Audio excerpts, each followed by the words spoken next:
బెజవాడలోని పలు కాలనీలు ఇంకా నీళ్లలోనే ఉన్నాయి. ఇళ్లలోకి నీరు చేరి జనం అవస్థలు పడుతున్నారు. ఆహారం, మంచినీరు కావాలని వరద బాధితులు కోరుతున్నారు. రామకృష్ణాపురం అంతా వరద నీటిలోనే ఉంది. అక్కడి నుంచి టీవీ9 ప్రతినిధి సత్య మరిన్ని వివరాలు అందిస్తారు.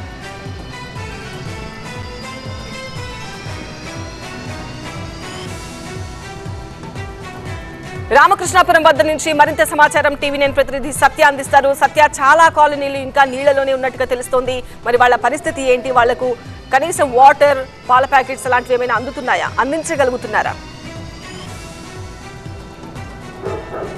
ఉదయం 6 గంటల నుంచి కూడా వీళ్ళకి సంబంధించిన నిత్యావసరాలు, పాల ప్యాకెట్లు అన్ని కూడా పంచుతున్నప్పటికీ కూడా సరిపోనటువంటి పరిస్థితి. ఒక పక్క హెలికాప్టర్లో మొత్తం కూడా పైనుంచి వాళ్ళు ఏరియల్ వ్యూ ద్వారా చూసిన తర్వాత మరొక హెలికాప్టర్లో అవన్నీ కూడా పడవల్లోకి ఆ నిత్యావసరాలన్నీ కూడా పంపిస్తున్నటువంటి పరిస్థితి. ప్రస్తుతం రామకృష్ణాపురంలో ఉన్నాము. ఇక్కడ మొత్తం ఏ కాలనీ, ఏ వీధి చూసినా సరే కాలువలను తలపించే విధంగా కూడా ఇక్కడ దర్శనమిస్తున్నాయి. చాలా ఇబ్బందులు పడుతున్నారు. ఇళ్లలోకి నీరు వెళ్ళిపోవడంతో చాలా మంది మహిళలు తీవ్ర ఇబ్బందులు పడుతున్నటువంటి పరిస్థితి. మరోపక్క స్థానికులు కూడా ఈ వెనకాల కూడా చూడొచ్చు. స్థానికంగా ఉన్నటువంటి వాళ్ళంతా నీటిలోనే వాళ్ళు వాటర్ తెచ్చుకోవాలన్నా, ఏది తెచ్చుకోవాలన్నా 48 గంటలు దాటినప్పటికీ నీరు ఇంకా లాగకపోవడంతో, అంటే ఇళ్లలోంచి కాస్త ఒక అడుగు మేర మాత్రం లాగిందని చెప్పి అంటున్నారు. ప్రస్తుతం ఒక నివాసానికి సంబంధించి పూర్తిగా లోపలికి నీళ్ళు వెళ్ళిపోయినట్టు దృశ్యాలు కూడా వచ్చు. స్థానికులంతా కూడా ఇక్కడే ఉన్నారు. అంటే ఈ ఇల్లు లోపలికి కూడా నీరు వెళ్ళిపోయినటువంటి దృశ్యాలు కూడా చూడొచ్చు. కొన్ని సామాలు, అంటే లోతట్టు సంబంధించినటువంటి ఇళ్ళు ఏవైతే ఉంటాయో ఆ లోపలికి నీరు వెళ్ళిపోయినటువంటి పరిస్థితులు ఇక్కడ ఉన్నాయి. కొన్ని చోట్ల అయితే బురదమయంగా మారిపోయి వంట సామాగ్రి కూడా పూర్తిగా తడిసిపోయినటువంటి పరిస్థితి. కొంతమంది స్థానికంగా ఉన్నటువంటి బంధువులు ఇళ్ళకెళ్ళి తలదాచుకుంటున్నారు.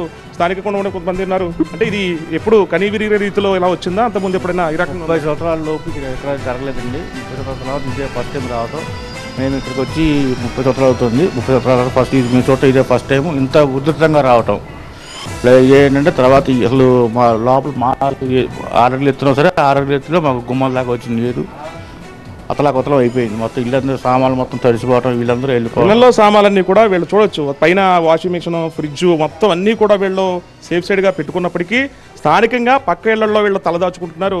ఎన్ని రోజుల నుంచి రాత్రులు, అంటే వృద్ధులు ఉన్నారు, చిన్నపిల్లలు ఉన్నారు, ఎలాంటి ఇబ్బంది పడుతుంది? ఆదివారం నుంచి ఇదండి, ఆదివారం ఉదయం నుంచి ఇంతవరకు కూడా ఎడతెరపు లేకుండా వర్షం పడటం, ఫ్లడ్ రావటం, నడుములోతు నీళ్లు రావటం, బయటకు వెళ్ళటానికి ఇది లేకుండా. మరి ఇంతకుముందు ఎప్పుడన్నా పొంగిందా? ఇదే ఫస్ట్. ఎందుకు పొంగిందా? ఇదేది లేదండి, గండి పడటం వలన అక్కడ పైనుంచి వర్షాలు, ఎడతెరిపోయిన వర్షాలతో దానికి తోడు కట్టలు గండి పడేసి దానివల్ల ఫ్లోటింగ్ కృష్ణా వాటర్ తీసుకోలేకపోవటం వల్ల నది ఈ వాటర్ ఇటు పడేది Ambapuram, Jakkampudi. Water back level వల్ల ఈ రకంగా గ్రామాలు మునిగిపోయాయని అంటున్నారు. అంటే నిత్యావసరాలు అందుతున్నాయి, మీరు ఎలాంటి ఇబ్బంది పడుతున్నారు? నీళ్ళు తెచ్చుకోవటం రావటం లేదు ఇక్కడ. ఇది ప్రస్తుతం అంటే మీకు మొత్తం ఎన్ని కాలనీలు మునిగిపోయినాయి ఇక్కడ?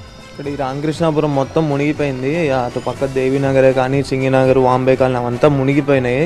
దాంతో ఇక్కడ నిత్యావసరాల గురించి అయితే మాత్రం అంతా బొడమేరు మీదకి వచ్చి అటు నుంచి అటు సింగినగర్ పోవటం, లేకపోతే బొడమేరు నుంచి ఇటు గవర్నమెంట్ ప్రెస్కి పోవటం. కానీ ఇక్కడ ఒక రామకృష్ణాపురం అనేది ఉంది, దాంట్లో కూడా జనాలు ఉన్నారు, దానికి నీళ్ళు వచ్చాయి, దానికి పంపిద్దాన్ని ఎవరూ పట్టించుకోవట్లేదు. మా స్కూల్ కాలేజ్ కూడా కాలేజీలు ఆగిపోయినాయి. ప్లస్ ఎవరూ రావట్లేదు. మేము వెళ్ళి తెచ్చుకుంటున్నాం, తెచ్చుకోవడానికి కూడా అందుబాటులో లేవు. మేము వెళ్ళి కొనుక్కుంటున్నాం, మా డబ్బులతో మేము కొనుక్కుంటున్నాము. ఎవరు రావట్లేదు.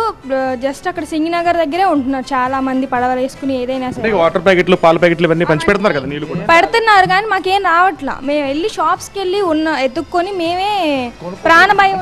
దాదాపుగా 2,30,000 మందికి పైగా ఈ వరద ముంపులు, అంటే ఈ బుడమేరు చుట్టుపక్కల ఉన్నటువంటి గ్రామాల్లో ఉంటే దాదాపుగా 35,000 నుంచి 40,000 మందిని పైగా వాళ్ళకి కొంతమందికి నిత్యావసరాలు అందిస్తుంటే కొంతమందికి పునరావాసం కూడా కల్పించారు. ఏదైతే బాగా నీళ్లు చొచ్చుకుపోయి లోపలికి వచ్చి వాళ్ళు రానటువంటి పరిస్థితి నేపథ్యంలో వాళ్ళని బోట్ల మీద తీసుకొచ్చి ప్రత్యేకంగా వాళ్ళని వేరే దగ్గర పెట్టినటువంటి పరిస్థితి. కొంతమంది నీరు చేరినటువంటి ఇల్లు అయితే ఉంటే వాళ్ళంతా కూడా బంధువుల నివాసానికి వెళ్ళిపోయారు. అమ్మ, మహిళలు అంటే మీరు వీళ్ళలోకి నీళ్ళు వెళ్ళిపోయినాయి, ఎలాంటి ఇబ్బంది పడుతుంది?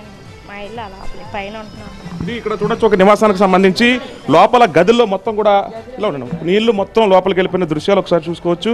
ఏదైతే లంక గ్రామాలకు సంబంధించి ఏ రకంగా ఉంటాయో, ఆ లంక గ్రామాలు అంటే నదీ పరివాహక ప్రాంతానికి ఆనుకుని ఉంటాయి. కానీ ఇది ఆ పరిస్థితి కాదు.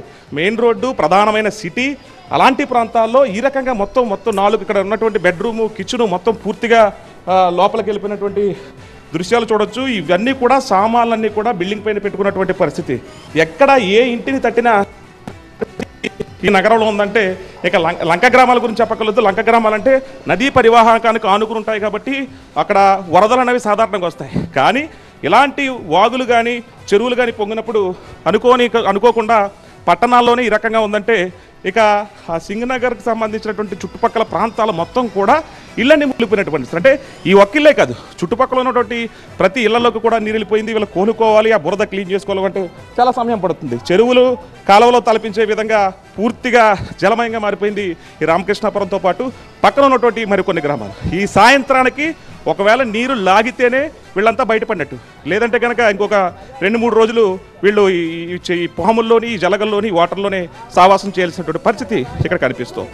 రైట్ సత్య, అది విజయవాడ రామకృష్ణాపురంలో ఉన్న పరిస్థితి. సింగినగర్ కానీ వాంబే కాలనీ కానీ కొన్ని ప్రాంతాలలో మాత్రమే సహాయక చర్యలు కొనసాగుతున్నాయి. కొన్ని ప్రాంతాలని అధికారులు సందర్శిస్తున్నారు. కానీ లోపల ఇంకా చాలా కాలనీలు ఉన్నాయి. అందులో ఒకటి రామకృష్ణాపురం. అలాంటి కాలనీలు ఇంకా చాలా ఉన్నాయి. బట్ వాటికి మాత్రం అధికారులు ఎవరు కూడా రావట్లేదు. అక్కడ సహాయక చర్యలు అందట్లేదు. వాళ్లకు కనీసం వాటర్ కానీ పాల ప్యాకెట్లు కానీ చేరట్లేదు అని చెప్తున్నారు. వాళ్లే ప్రాణాలకు తెగించి ఆ నీళ్లలోనే ఈదుకుంటూ వచ్చి ఎక్కడ దొరికితే అక్కడ వాళ్ళు కొనుక్కుని వెళ్తున్నాము అని చెప్తున్నారు. బట్ అక్కడికి కూడా అధికారులు వెళ్లి సహాయక చర్యలు అందిస్తే బాగుంటుంది అని రామకృష్ణాపురం వాసులు చెప్తున్న పరిస్థితి.